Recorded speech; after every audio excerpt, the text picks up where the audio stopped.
Знаете ли, че слънчевата енергия може да помогне за развитието на българските общини? Как? 3% от оборота на фотоволтаичните ни централи ще постъпва директно към общините, с които работим.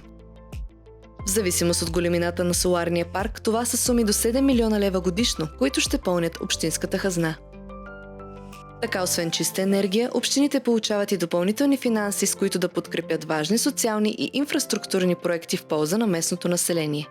Това може да бъде подкрепа за пенсионери и социално слаби, обновяване на училищата и помощ за талантливите младежи, подпомагане на читалища и спортни отбори.